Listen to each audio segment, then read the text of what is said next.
ok? Mas a ideia é que hoje a gente vai ter um papo sobre dados em ação, como é que a gente consegue impulsionar um pouco a gestão do escritório, não apenas a gestão financeira, a gestão de dados, a gestão total, né? A gestão jurídica do escritório, dos seus processos, dos seus conhecimentos, do seu conteúdo produzido dentro do escritório, e como é que isso pode ajudar vocês a transformar o dado em indicador, ou seja, ter algo, uma medida, né, para acompanhar dentro do escritório e verificar, estou melhorando, estou piorando, como é que eu posso melhorar esse indicador, o que influencia esse indicador no meu dia a dia, né, o que mais eu posso medir dentro do escritório, acompanhar e verificar se eu estou evoluindo ou não, ok? Vamos passar aqui, então. Primeiro, vou deixar aqui algumas informações para vocês, né? Eu sou da TWT, para quem não me conhece. Eu estou na empresa há quase 10 anos. A empresa foi fundada em 92 e é uma empresa voltada para soluções tecnológicas para o mercado jurídico, né? Não apenas o sistema de gestão, mas também robôs são desenvolvidos. A nossa inteligência artificial, a Ágata, está começando a ser lançada no mercado também. Então, a gente pensa sempre no que o escritório está precisando, o que o departamento jurídico está precisando e como é que a gente pode atender todos os nossos clientes dessa área. Eu sou sócia da TWT, eu sou especializada em gestão de processos, gestão de dados e automação. Antes de vir para a TWT, eu advoguei durante 12 anos, no saudoso Almer Costa, principalmente. Tenho um MBA em gestão estratégica e meu Instagram ali que está um pouquinho, né? Minha imagem está em cima dele, mas é, de novo, Simone O. Rocha, onde eu sempre falo um pouquinho sobre gestão e dados, principalmente. Eu vou começar aqui com uma frase que eu gosto muito, porque ela traduz uma realidade muito clara e muito do dia a dia, muito real. O que não se gerencia não se mede, o que não se mede não se define, o que não se define não se entende. E não há sucesso no que não se gerencia. Muitas vezes a gente é engolido pelo dia a dia, né? Porque a gente tem que fazer, eu tenho que fazer a peça, eu tenho que fazer o recurso, eu tenho que fazer a audiência, eu tenho que entregar relatório, eu tenho que conversar com os departamentos jurídicos, o departamento jurídico tem que conversar com o escritório de advocacia, tem que prestar dados, tem que prestar informação, mas a gente não olha, a gente não para verificar como é que estão os nossos dados internos, como é que eu posso melhorar o meu dia a dia, como é que eu posso evoluir, né, dentro do escritório. E como é que eu posso acompanhar aqueles dados, né, medir a minha evolução, porque eu posso sentir que eu melhorei, mas eu quero ter certeza em dados como eu melhorei. E isso é o que a gente chama de gerenciamento. Vocês vão fazer muito gerenciamento pelos dados que vocês recebem do escritório. Mas como é que a gente faz esse levantamento, né? Quais são os principais benefícios da gente conseguir gerenciar bem os nossos dados, todos os dados que são produzidos? Bom, as primeiras têm N benefícios, mas eu trouxe 3 para vocês. Primeiro, que as nossas decisões passam a ser fundamentadas. Vocês não vão decidir mais baseado em eu acho, eu sinto, eu tenho feeling de que. Isso é importante. Mas quando isso está baseado em dados, em números, em porcentagens, é muito melhor. Então, você toma decisões mais assertivas, você consegue diminuir os riscos que você corre. Por quê? Porque eles vão estar melhor mapeados. Porque na hora de você analisar um dado, você verifica também o que influenciou a construção daquele dado. A segunda é que você começa a identificar melhores oportunidades. Como você tem o dado na mão, você percebe onde é que eu consigo crescer, aonde eu consigo melhorar, como eu posso aumentar a rentabilidade do meu escritório, considerando os dados que eu tenho em mão. Às vezes eu vou analisar, por exemplo, a rentabilidade do meu cliente, as horas que eu trabalho versus o valor que eu faturo, o que eu pago, o que eu tenho de gastos, né, na produção daquele trabalho intelectual. Os dados são importantes para vocês. E a análise deles identifica a oportunidade de melhoria. A segunda é que vocês podem monitorar o desempenho do escritório. Você consegue acompanhar como é que o escritório está evoluindo. Então, vamos deixar, né, de sentir. Eu acho que eu melhorei, eu sinto que eu evoluí. Ano passado a gente não conseguia fazer tal coisa e esse ano a gente consegue. Mas em números. Quando você acompanha o desempenho, você estabelece o indicador, você sabe que você melhorou. E você consegue, inclusive, verificar aonde você tem que trabalhar para melhorar ainda mais. Aqui eu gosto de trazer alguns conceitos, porque às vezes as pessoas confundem um pouco as métricas com indicadores, também os famosos KPIs.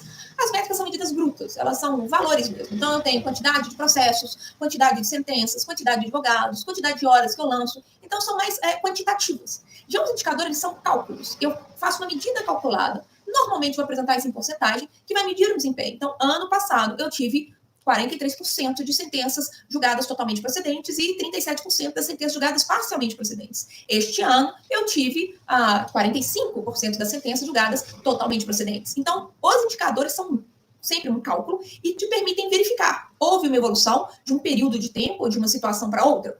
A resposta, se Deus quiser, sim. Bom, o que eu vou trazer aqui para vocês? Como a gente tem muita coisa para analisar, e a ideia aqui do nosso webinar é durar uns 20, 30 minutos no máximo, eu trouxe alguns cases e alguns cuidados que vocês devem ter quando vocês vão estabelecer indicadores para o escritório, certo? Indicadores, como eu disse, são muito importantes. Mas como eu estabeleço, quais eu estabeleço, em qual é o meu período de medição? Bom, vamos começar com o primeiro aqui. Qual é o primeiro cuidado quando eu vou estabelecer um KPI? Primeiro é que ele tem que fazer sentido. Lembre-se que eu posso fazer cálculo, medidas, KPIs de tudo quanto é dados que eu possuo dentro do escritório. Mas ele é necessário que esse dado seja direcionado a um objetivo. Eu quero melhorar minha performance. Eu quero aumentar o número de sentenças que são julgadas totalmente procedente. Eu quero diminuir meu gasto de tempo na produção de tal peça. E por quê? Porque ele vai também me dar não apenas o objetivo em si, mas também qual que é o que ele vai ajudar o escritório no final. Se eu aumento o meu percentual de sentenças procedentes, será que eu consigo aumentar meu faturamento? Conversar com o meu cliente e mostrar que eu estou tendo um desempenho muito melhor do que era esperado?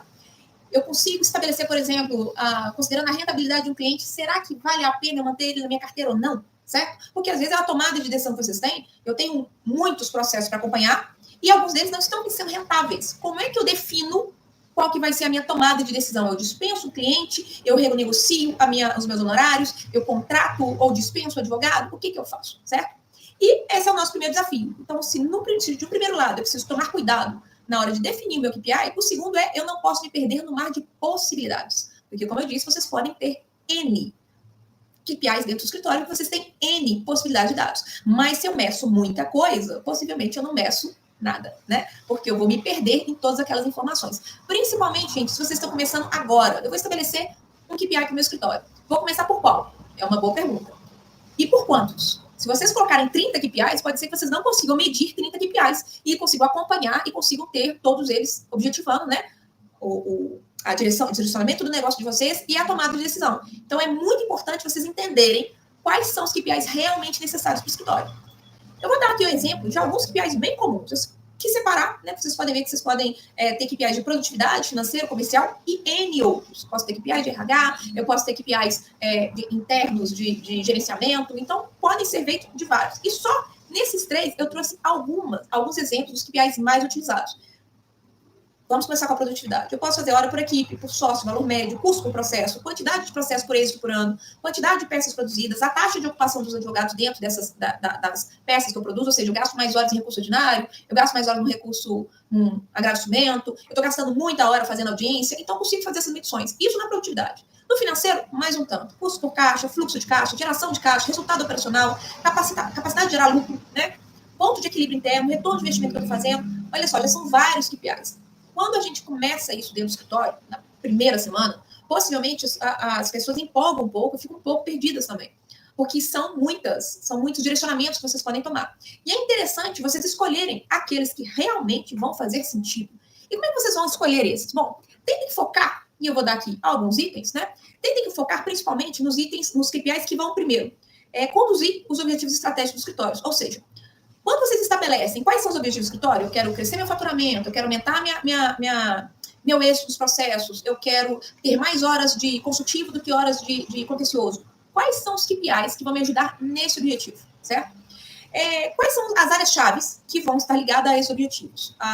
Eu vou ter uma gestão, onde é que eu vou ter uma gestão mais eficiente para atingir esses objetivos? Então, por exemplo, se eu quero aumentar a rentabilidade no meu faturamento, a rentabilidade do meu escritório, será que eu tenho que começar a trabalhar dentro das minhas áreas produtivas para diminuir o tanto de horas que eu gasto para fazer solução A, B e C, certo? Será, então, que eu tenho que trabalhar junto com o meu comercial para captar projetos e contratos mais rentáveis, talvez um pouco mais de consultivo, não tanto processo de massa? Vocês têm que, então, verificar, né, em que área que vocês vão trabalhar naquele momento. Depois, vamos estabelecer uma meta específica. Quais são as metas quantitativas que você vai estabelecer em cada uma dessas áreas? Então, se eu tenho, por exemplo, eu quero diminuir a minha produção, as minhas horas gastas em produção de peças básicas. Talvez, então, eu vou estabelecer o uso do gerador de peça, o uso de peças automatizadas, certo? Na qual vai diminuir o trabalho do meu escritório, do meu advogado, de 3 horas para 1 hora, ok? Então, vocês vão estabelecer qual que é a meta específica. Eu quero diminuir nos próximos 3 meses na produção da peça A, B e C, de 3 horas para 1 hora em 20%. Vou colocar nesse caso aqui, foi uma diminuição de 66%, né? Bom, identifique quais são os indicadores mais relevantes. Quais são os indicadores que melhor vão medir os progressos em relação à meta?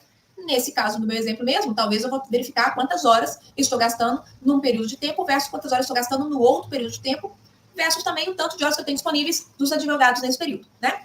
Estabeleça qual que é o sistema de medição, ou seja, como é que eu vou coletar, analisar e reportar esses indicadores, né? Porque vocês não vão ficar anotando, por exemplo, horas em uma planilha, né, gente? Ninguém merece, certo? Possivelmente não deveu. E revise e atualize regularmente. O indicador fez sentido? Vocês estabeleceram uma meta muito, arrojada? cair de 4 horas para 1 hora, talvez seja muito, né? Então, na hora que eu revisar essa meta, será que eu consigo mesmo fazer essa redução? Ou talvez eu tenha que reprogramar essa meta com uma redução de 50%, certo?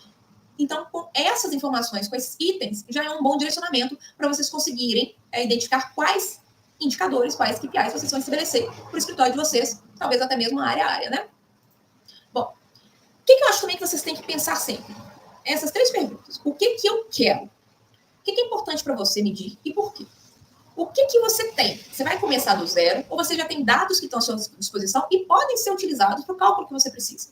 Bom, se você não tem, ou se você só tem parcialmente, o que mais você precisa? Quais são as informações adicionais necessárias para obter o indicador desejado? E qual é a forma do cálculo que você vai usar, certo? Então, decantando essas 3 perguntas, acredito eu que vocês conseguem chegar, né, a essa conclusão de qual KPI adotar dentro do escritório. Eu gosto, então, de trazer alguns casos práticos, né, que aconteceram e que eu tive a chance de acompanhar em alguns escritórios que são clientes da TWT. Eu vou começar com esse primeiro. Esse foi muito interessante. Esse escritório tinha um contrato com faturamento por tempo máximo, ou seja, ele recebia do cliente dele durante um período determinado de meses. Passou daquele período, não te paga mais, ok? Então, o que significava para o escritório que se ele deixasse aquele processo correr mais tempo que o tempo de faturamento, ele passava a estar pagando pelo processo, ou seja, todo o custo de horas de atuação passava a ser do escritório, porque ele já tinha recebido o período pré-determinado pelo cliente, certo? O que esse cliente, o que esse escritório queria? Principalmente, maximizar a rentabilidade do resultado, ou seja, ele queria ter o menos possível de processos fora desse range do período que o cliente determinou, né, de faturamento. Além disso, ele queria também aumentar o número de procedência, porque ele ganhava bônus em razão disso, ou de acordo, porque ele também ganhava bônus em razão disso, ok? Esse era o objetivo do escritório. Bom, quando ele começou a analisar como eu vou acompanhar esses indicadores, ele viu que ele já tinha algumas coisas que ele conseguia, né, com o sistema.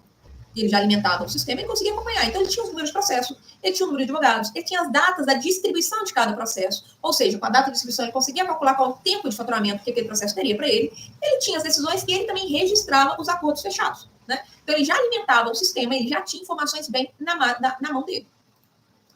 Com isso, ele verificou que ele tinha alguns cálculos possíveis de ser feito. Ele podia fazer porcentagem de processo para advogados, para ver se algum advogado não estava ficando, né, com mais processo do que ele aguentaria acompanhar e conseguir acompanhar corretamente para não deixar aquele período de tempo passar. Porcentagem de número de acordo, porcentagem de procedência, a rotatividade da carteira, ou seja, quantos processos chegam, para quantos processos saem, como é que era a condenação por UF, quantos processos ele tinha separado para o UF. E ele poderia extrapolar muito mais outros pontos, né, para conseguir chegar a muito mais outros indicadores, né, dentro dessa realidade, só com aqueles números que ele já tinha dentro do sistema.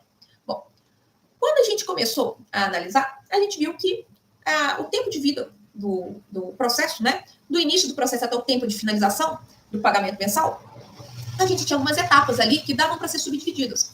Então, a primeira etapa, a gente verificou que a maioria dos acordos eram realizados nos 3 primeiros meses do processo, certo? Que era aquele período entre a distribuição e a audiência do processo. Muitos deles eram realizados no dia da audiência do processo.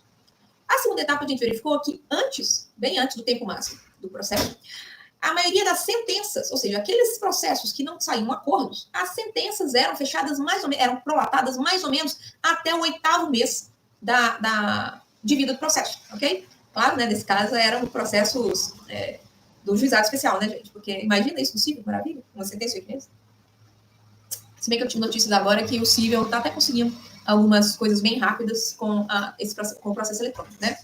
Bom, com essas 2 informações em mãos, então eu faço a maioria dos meus acordos até a segunda etapa, 3 meses. Eu tenho a maioria das minhas sentenças prolatadas até a terceira etapa, que era a marca de 8 meses. O escritório sinalizou os processos em 3 cores. Eu tenho os processos verdes, que estão na primeira etapa, até a primeira etapa, os processos em laranja, que eu já estou chegando na sentença, e os processos em vermelho, que eu passei da sentença e já estou chegando ali no tempo máximo. Vamos lembrar que eu tinha 3 tipos de faturamento. Eu tenho faturamento pelo tempo de vida do processo, eu tenho faturamento, o bônus pelo acordo do processo, e eu tenho também pela improcedência do processo, ok? Então, era esse o plano. Lembrando, eu não quero apenas reduzir o tempo de vida do meu processo, eu quero aumentar o faturamento, eu quero ter mais bônus de acordo, ou mais bônus por improcedência. Considerando o range intermediário, né, e o range final, quais foram os KPIs que o escritório estabeleceu? Ele estabeleceu, na verdade, 3 KPIs apenas, para acompanhar tudo isso. O primeiro era o KPI da faixa RED, ou seja, qual que era o número de processo no período final do contrato, dividido pelo número de processo final. Ou seja, eu quero diminuir o meu range. Quanto menor esse indicador, melhor eu estou. Quanto menor a porcentagem de processos que eu tenho no meu range final, melhor eu estou. E ele estabeleceu metas gradativas para ir diminuindo esse tanto de range. E como é que ele podia fazer isso? Com as outras duas opções, aumentando o número de acordos, que aí é a segunda. A porcentagem de acordos que ele conseguia fazer, dividido pelo número da faixa de acordos que eles tinham naquela faixa. Ou seja, em cada faixa, na faixa vermelha, a laranja e verde. Ele queria aumentar o range de todas elas, ok? Aumentando a negociação, aumentando a insistência da negociação, melhorando os valores que sejam junto com o cliente. Quanto melhor esse porcentagem de acordo, melhor. E, finalmente, ele mapeou quais eram a porcentagem das teses vencedoras. Ele tinha várias teses, né, a sendo apresentadas. E ele verificou qual era o número de sentenças favoráveis dividido pelo número de sentenças totais por tese e por julgador, certo? E a ideia do julgador, gente, isso aqui é uma coisa bem importante, porque o posicionamento do julgador, principalmente por UF, por estado, e por até mesmo por cidade, ela varia bastante. Então, você tem sentenças por teses vencedoras em Minas Gerais que não passam nem perto de serem vencedoras em São Paulo. É outra tese que consegue ser melhor acolhida pelos julgadores de lá.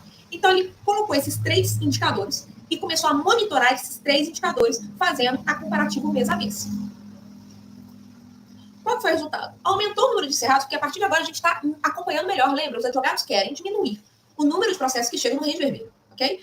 O indicador do range vermelho tem que ser o menor possível. Então, se mês passado eu estou com 30% e esse mês eu estou com 35%, para e vamos tentar de novo. O que eu consigo fazer? Consigo aumentar o acordo? Consigo melhorar a chance de improcedência desse processo? O que eu consigo fazer para diminuir ainda mais esse range? E, além disso, ficavam acompanhando mais de perto, que esse é outro detalhe.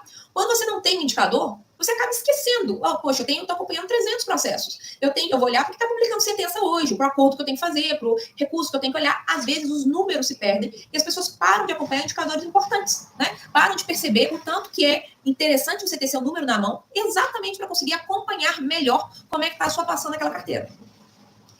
Com isso, acompanhando esses 3 indicadores, o escritório conseguiu, sim, aumentar a rentabilidade dele nos períodos. Aumentou a rentabilidade do próprio contrato, porque ele conseguiu atingir melhor as 3 etapas de faturamento que ele possuía. E como é que o ADV-Win, nesse caso, ajudou o escritório? Primeiro, porque toda a informação estava no ADV-Win. Ele sabia do acordo, os acordos eram registrados, as sentenças eram registradas, as distribuições eram registradas na data correta, ok? E todo o acompanhamento era feito. Nós fizemos algumas automações, claro, né, como disparo de prazo automático. Então, quando era distribuído a ação, assim que a ação era cadastrada, eram disparados 3 prazos, né, do range vermelho, do range laranja e do range vermelho, do período do quando chegasse no range laranja e quando chegava no range verde. Né? Não, era o laranja e verde, só esses 2. Com isso, o escritório conseguiu acompanhar melhor a etapa. Eu não tenho que ficar lembrando que, nossa, peraí, são 3 meses para o acordo, será que já está chegando? Não, tá ali. O ADV vai avisar, olha, está batendo 3 meses de distribuição desse processo. Dá uma olhada. Talvez seja melhor você começar a se esforçar mais para o acordo. Quando eu chegava no range vermelho, ou seja, até 3 dias antes do 8º mês, mais um alerta. Olha, tenta trabalhar melhor esse processo, ele vai encerrar daqui a pouco, né? Além disso, a gente começou a registrar todas as teses vencedoras dentro do ADV-Win. E com isso, na hora de fazer a pesquisa, olha, como é que está a minha improcedência de sentença? Eu tive improcedência nesses casos. Quais teses foram utilizadas? Nada de parar e ler sentença, gente. Nada de parar e ler qual foi o recurso. Não. A gente começou a usar lá a causa real e a causa de pedir na aba de objetos, certo? E com isso, a gente classificava quais eram as teses que conseguiam passar e apresentava esse gráfico para os escritórios. Então, amanhã, estou trabalhando em São Paulo, meu processo é de São Paulo, quais são as teses que passam lá? A tem mais chance. A normalmente tem 75% de aproveitamento versus a B, que normalmente não é tão bem aceita. Vamos trabalhar com a A, certo? Com isso, como sempre, né, você tem uma gestão melhor dos seus dados dentro de um software, e principalmente da ADV-Win, você consegue um resultado muito melhor no trabalho do dia a dia do escritório. Vamos, então, para o nosso segundo cuidado. Estabeleça as fontes e os dados para as métricas do KPI. E qual que é o desafio de vocês? Garantir a confiabilidade, a metodologia da alimentação e a padronização da informação. Quem trabalha com sistemas sabe, se cada um colocar a informação que quiser, do jeito que quiser, na hora que quiser, a informação não vale nada. Sem padronização, não tem confiabilidade. É necessário estabelecer uma metodologia que seja seguida. Pode não ser a mesma para o escritório todo, mas vai ser a mesma para aquele setor. Se vocês não tiverem confiabilidade nos dados que vocês estão transformando em métricas, são completamente inúteis, certo? Dados não confiáveis é pior do que a ausência de dados, sério. Porque na ausência de dados, pelo menos você corre atrás. Você corre atrás do dado, você vai ver, gente, onde é que eu consigo? Vamos estabelecer metodologia? Alguém tem uma planilha de Excel com os últimos prazos que foram cumpridos? Mas quando você tem um sistema e os dados não são confiáveis, imagina você estabelecer toda uma metodologia de trabalho, imagina você estabelecer toda uma decisão embasada em dados que amanhã você descobre que não eram confiáveis, certo? É um tiro no pé e é uma volta completa. E você sanear dados. Eu faço muito isso e alguns dos meus clientes presentes aqui já passaram por isso comigo. Não é fácil, não é simples e é uma trabalheira, certo? Então, se vocês conseguirem partir de dados confiáveis, vocês conseguirem estabelecer de antemão a confiabilidade, metodologia de alimentação e a padronização da informação, vai ficar muito mais fácil. Bom, quais normalmente são as fontes de dados, né? Vocês precisam, a fonte de dados, na maioria das vezes, a gente vai ser o sistema, ok? O sistema de gestão de vocês, a DBWin, e lá vocês precisam que ela seja confiável, acessível, disponível para quem precisa acessar. Então não adianta, eu converso às vezes isso com alguns escritórios, eu quero que apenas os escritórios, apenas o advogado tenha acesso aos prazos da pasta, não quero que o estagiário veja, ou eu só quero que o advogado tenha acesso aos dados que ele insere. Gente, tem certeza? Tem dados que precisam ser compartilhados. Concordo que existem alguns dados que a gente precisa proteger ou diminuir, ou estabelecer a restrição de acesso a eles, mas dados que são de trabalho em conjunto, eles precisam estar disponíveis para todo mundo, né? O próprio estagiário mesmo, se ele não souber quais prazos que foram cumpridos naquele processo que ele está consultando, ele pode ficar um pouco perdido de como é que funciona, né? Ele pode não entender em que fase que aquele processo está. E outra coisa, tem que ser flexível. Eu não posso ter um sistema, uma fonte de dados que seja, amanhã eu preciso de mais um campo. Não tem. E não vai ter, e não é possível ter. Não, eu preciso que aquilo seja um pouco mais fácil. Ele seja flexível, não apenas para o meu dia a dia, mas também porque amanhã, parametrizar esse sistema, ele está todo lindo, maravilhoso, só que chegou um cliente novo. E esse cliente novo precisa de mais 4 campos, 4 dados, porque eu vou ter que prestar atenção, vou ter que prestar essa informação para ele sempre, às vezes até comparativamente. Eu preciso de flexibilidade. Bom, as dificuldades que vocês vão sempre enfrentar primeiro, a precisão dos dados, tá certo? Tá atual? Segundo, o recurso para conseguir obter, atualizar e gerenciar aqueles dados. O advogado, a controladoria, o estagiário. O terceiro, o conhecimento da ferramenta. Como vocês viram hoje, né? É muito importante ter. Em razão do desconhecimento, demoramos quase 20 minutos para começar esse webinar. Precisamos saber, precisamos entender. A pessoa precisa saber como trabalhar naquela ferramenta que ela vai alimentar o dado, certo? Porque amanhã, coisa das mais comuns. Esse campo não está sendo usado, vou utilizar ele para tal informação. Não pode, a informação é um campo automático, ele vai ser substituído, ele vai substituir essa informação daqui a pouco. Eu tenho, como eu não sei qual é o sistema, eu estou vendo aqui, não conheço bem o sistema, eu vou ter que criar uma nova movimentação para poder disparar prazo. Não, a movimentação existe, só não está disponível para sua área, é só colocar disponível para sua área. Então é muito importante você conhecer a ferramenta. Outro ponto é você pulverizar demais os dados. Quando você trabalha, por exemplo, numa fonte de dados que não é sistêmica, eu trabalho com Excel. O meu Excel, o seu Excel, o nosso Excel. E cada um coloca a informação. Eu tenho a planilha que está comigo, você tem a planilha do outro cliente, você tem outra pessoa que tem a planilha do outro relatório que é para o cliente. Isso fica pulverizado, né, por todo o escritório. E assim, juntar a informação para ficar confiável, Deus na fé. E por fim, a estruturação dos dados. É saber como alimentar. É saber onde colocar a informação. E estabelecer por que aquela informação vai ser utilizada, certo? Então, a estrutura dos dados é muito importante para que não apenas você alimente bem, mas o escritório todo saiba como vai ser alimentado e por que vai ser alimentado naquele campo, daquela forma, naquele padrão. Então, vamos para o nosso segundo case. Nesse case, também bem interessante, é um departamento jurídico que usava um sistema próprio, né? Só que ele tinha múltiplos parceiros. Ele tinha, se eu não me engano, 5 a 6 escritórios que prestavam serviços para ele. E os escritórios deveriam prestar as informações no serviço, dentro do ADBWin, Departamento Jurídico, só que não estava bem estabelecido quais eram as informações obrigatórias. Quem ia alimentar o quê? E com isso, a maioria das informações vinham em relatórios manuais. Então, na hora que tinha que tirar o relatório mesmo, o escritório ia lá e mandava para eles do sistema deles. O relatório que eles tinham, né? E o Departamento Jurídico recebia 6 relatórios diferentes, em padrões completamente diferentes. Se eu não me engano, um, inclusive, era em Word. Ou seja, não servia para muita coisa, né? Os relatórios que eles estavam recebendo. Bom, o que a gente resolveu, né, ajudar nesse caso? Aqui, na consequência, né? Alimentação desorganizada, dados sujos e completos, não confiáveis, indicadores todos inúteis. Primeiro foi sanear. Vamos sanear e estruturar os dados. Quais são os dados importantes? Isso é outro ponto, gente. O ADBWin mesmo, na última contagem que eu fiz, tinha 312 campos. Vocês vão alimentar 312 campos? Eu vou tirar metade deles, que são automáticos, tá? Então, vou cair para 150 campos. Desses 150 campos, eu vou colocar aqui... tem alguns campos muito específicos, né? Uns são muito trabalhistas, uns são muito produtos. Então, vou arrancar mais 50. São 100. Vou alimentar 100 campos. Gente, 100 campos já é um pesadelo de alimentação, ok? Se vocês realmente precisam alimentar 100 campos, não estou falando de movimentação, tá, gente? Estou falando de campo formulário. Campo dentro da tabela do módulo de pasta. Vocês realmente precisam de 100 campos? Possivelmente não, porque se vocês usarem 100 campos, estabelecer indicadores desses 100 campos, Que é isso? É um feito maravilhoso. Não conheço ninguém até hoje. Então, a primeira parte que é estabelecer quais campos serão usados e que informação constará em cada um deles. Não serão informações de campos livres, Deus na fé. Quem já fez reunião comigo sabe que eu sempre digo que um campo livre é um relatório inútil. Campos livres, ou seja, campos que eu posso digitar o que eu quiser, não me dá gerar relatório, não me gera indicador, ok? Porque cada um vai digitar do jeito que bem entender. Essa é uma das maiores verdades. Eu não consigo ter 10 pessoas digitando sequer a mesma palavra do mesmo jeito. Maiúsculo, minúsculo, primeira maiúscula, com acento, sem acento, uma separação, um tracinho primeiro. Já vi de tudo. Então, na primeira parte, a gente estabeleceu quais seriam os campos e o que estaria constando nesses campos. A maioria dos campos, combo box. E a segunda, reestruturamos todos os dados. Fizemos a verificação de quais seriam utilizados, quais campos seriam estabelecidos e utilizados dentro do sistema, né? E fizemos todo o levantamento. Com isso, a gente partiu para especificações. Ok. Primeiro ponto. O que eu vou inserir? Como é que eu vou inserir? E onde que eu vou inserir? Segundo, quem insere? De quem é a responsabilidade pela inserção daquela informação e até mesmo pela atualização daquela informação, certo? Em que momento? Quando aquilo vai ser inserido? E quando ele vai ser atualizado? E, por fim, quem confere? Sentamos com o departamento jurídico, né? Que estabeleceu essas metodologias, fizemos um levantamento de o que seria mais fácil para cada envolvido. Lembra que eu tenho o departamento jurídico, eu tenho também o jurídico externo, né? Então, tem o jurídico interno e externo. E também eu tinha uma terceira opção. O que a gente fez?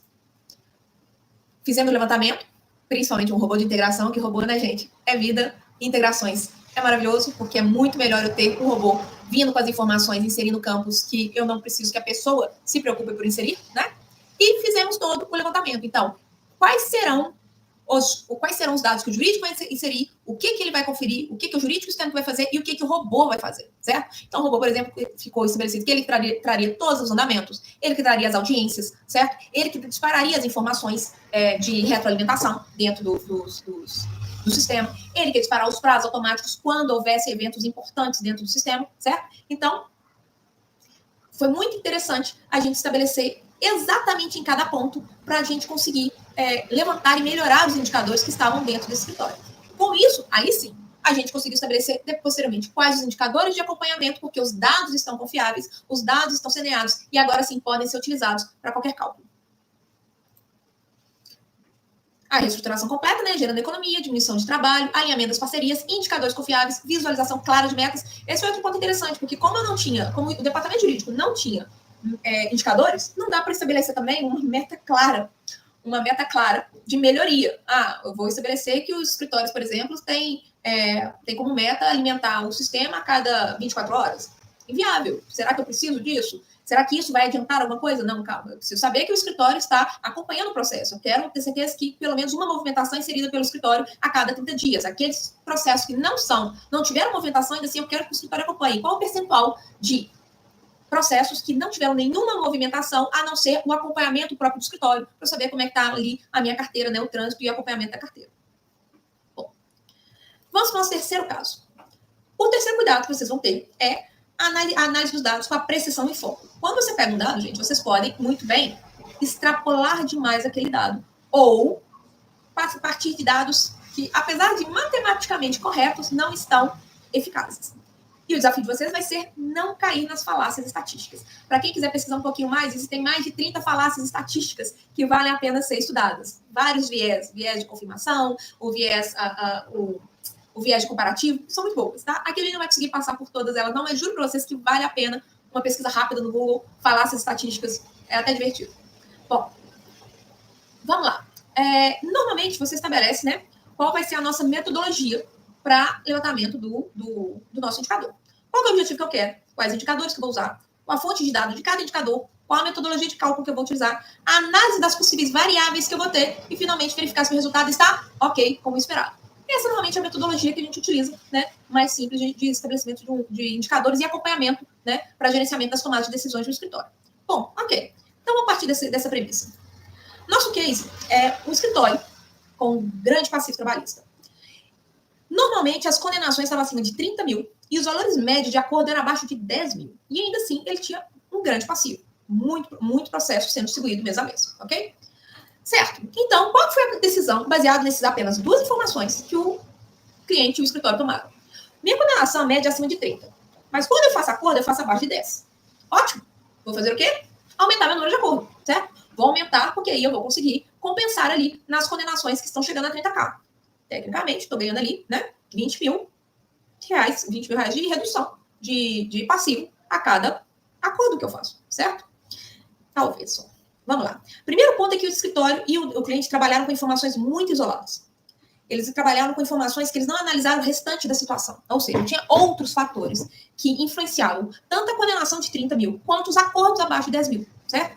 Um dos pontos que depois da análise a gente foi verificar eram os advogados envolvidos nas duas pontas, certo? E os tipos de pedidos que existiam nos dois tipos, certo? E a ausência de pedidos de dano moral e dano material, pensão, acidente de trabalho, quando era feito acordo, ok? E esses 3 meses elevavam bastante a questão da condenação. O segundo, que eles desconsideraram vários fatores externos. Foi uma coisa bem simples. Era uma empresa de Belo Horizonte, de Minas Gerais, em uma comarca que tinha poucas varas trabalhistas, ok? Na época, ainda só 5. O que aconteceu? E tinha uma rotatividade de empregados muito alta. O que aconteceu quando ela começou a fazer muito acordo? Mais processos trabalhistas foram distribuídos pelaquela empresa, porque ela começou a ficar famosa por fazer acordo. Então, mesmo advogado, mesmo o empregado que saía e não tinha intenção, normalmente os advogados procuravam, né? Porque vocês sabem como é que era, uma empresa de indústria. Então, os advogados iam atrás, olha, chama-se, né? Às vezes você tem mais alguma coisa para receber. Então, aumentamos o número e, como também a fama dela de fazer acordo ficou grande na região, os juízes também esperavam um acordo. Então, eles começavam a pressionar mais por acordo e pressionar por valores mais altos de acordo também. Então, foi desconsiderado esses 2 fatores externos que influenciaram demais os próximos 6 meses de vida da empresa. E o ponto efetivo foi, o ataque foi o efeito e não a causa. Eles atacaram o número de processos trabalhistas para encerrar. Não foi atacado a causa do número de processos trabalhistas sendo distribuídos, ok? Então, estou trabalhando no final, não estou trabalhando no início. A consequência foi, óbvio, aumento do número de ações propostas naquele período, logo, se eu não me engano, nos próximos 6 a 8 meses de acompanhamento desses dados. Ok. Certo. Então, na hora que aumentou os números de processos, começou-se a fazer uma análise um pouco mais apurada do que poderia ser feito para realmente diminuir o passivo trabalhista da empresa. A primeira análise foi feita no quê? Quais são os pedidos? Certo? Então, quais são os pedidos mais comuns? Em quais eu posso trabalhar efetivamente? Aqui, fazendo a análise, e não apenas por quantidade de pedidos, mas por valores do pedido, foi verificado, e meu vídeo está bem em cima, né, da minha informação, que o primeiro e maior pedido em número e valores, tirando, gente, sempre nesse caso, né, indenizações por acidente de trabalho, que isso foge a várias alçadas, era o adicional de salubridade. Ok. A gente consegue trabalhar nisso. Certo. Qual foi a segunda análise que foi feita? Como era a conclusão do laudo? Ou seja, quais eram os peritos que normalmente apuravam a insalubridade, versus quais eram os peritos que não apuravam a insalubridade. Ok, fizemos a indicação, e nisso aqui já foi estabelecida uma nova ação. Vamos trabalhar melhor nos peritos que não apuram a insalubridade, mas isso foi uma ação paralela. Vamos pegar os peritos que apuram a insalubridade, certo? Por que eles apuram? Qual é a causa, qual é o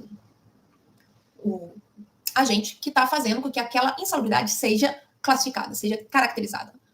Olha só, foram agentes químicos de tolerância. Ou seja, mais de 50% do problema todo era nesse agente. Ótimo.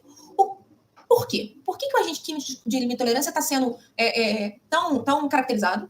Se a gente da creme, da Luvex, isso aí eu poderia facilmente combater com o GPI. Por que isso está aparecendo tão claramente aí nos laudos periciais?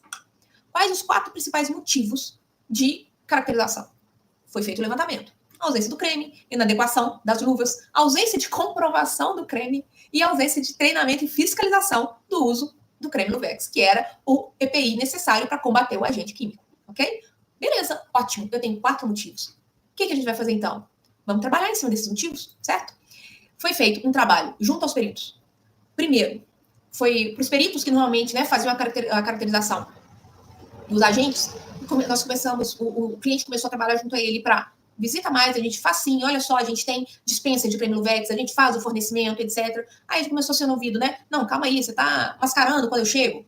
Para 2 peritos, inclusive foi liberado. Se ele chegasse na empresa e ele desse 15 minutos só para chegar o assistente, para não dar nulidade do laudo, né? Ele poderia chegar na empresa a hora que ele quisesse. E era a hora que ele quisesse mesmo. Foi feito de 0 horas à meia-noite, porque a empresa era 24 horas. O segundo ponto foi melhoria do registro do fornecimento do EPI. Se o problema é anotar, meu lindo, vamos anotar mesmo. Baixa documentação, faz documentação em assinatura, compra aqueles iPads para fazer assinatura na caneta, faz o que for necessário e espalha bem. E o último foi a instalação de dispenser nas áreas todas, porque aí creme Lubex está ali bem, né, identificado, bem disponível para uso contínuo de todo mundo.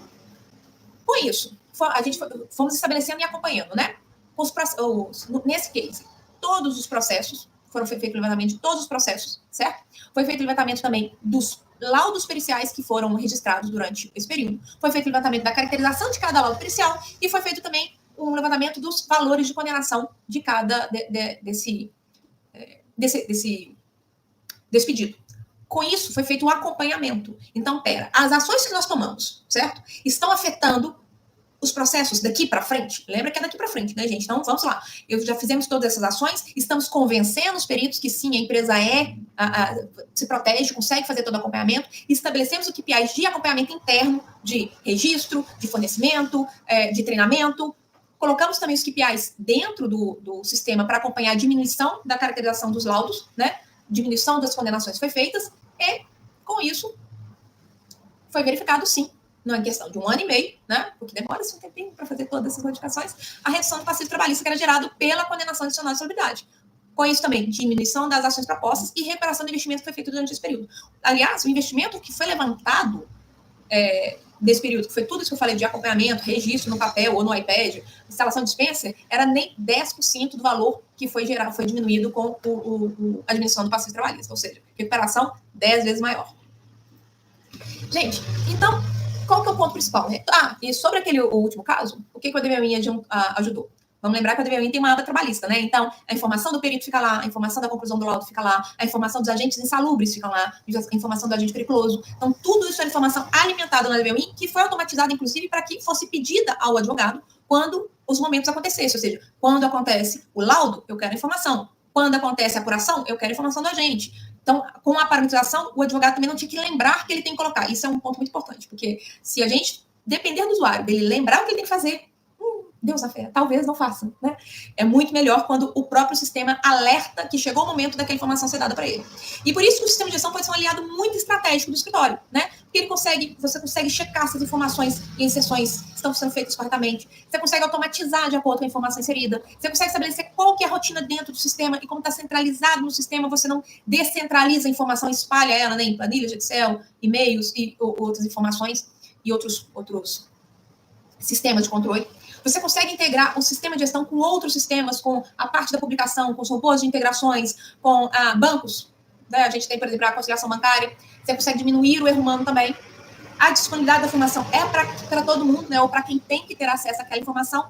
E, principal, você consegue fazer monitoramento em tempo real. Você consegue acompanhar efetivamente se aquilo está sendo bem lançado, se aquela informação está fazendo sentido e se ela está sendo bem utilizada dentro do sistema. Então, quem tem sistema de gestão, e no nosso caso, a DVUIN, né? Com certeza tem um excelente aliado no dia a dia do escritório. Gente, essa era toda meu webinar, essa era toda a minha apresentação. Vou pedir desculpas só mais uma vez e vou agradecer pela paciência de quem conseguiu esperar a gente para conseguir, né, para iniciar esse webinar, porque foi minha primeira. Eu acho que não será a última, né? Porque a gente teve uma participação muito bacana. Adorei ver vários nomes conhecidos aqui, né? Fabiano chegou também. Oi, Fabiano. Monique. Oi, Monique. Então foi muito bom ter participado. Espero que tenha sido proveitoso para vocês, certo? E, de novo, segue a gente no canal, segue a gente no Instagram. E se quiser me dar um oi lá no meu perfil do Instagram também, se tiver alguma dúvida, poxa, Simone, me fala mais sobre esse caso. Nossa, eu não sabia que a DVUIN conseguia fazer tal coisa. Vem cá no escritório, me paga um pão de queijo, que eu vou aí e a gente conversa mais sobre o assunto, ok? Muito obrigada pela participação de todos e espero ver vocês todos em breve. Até mais!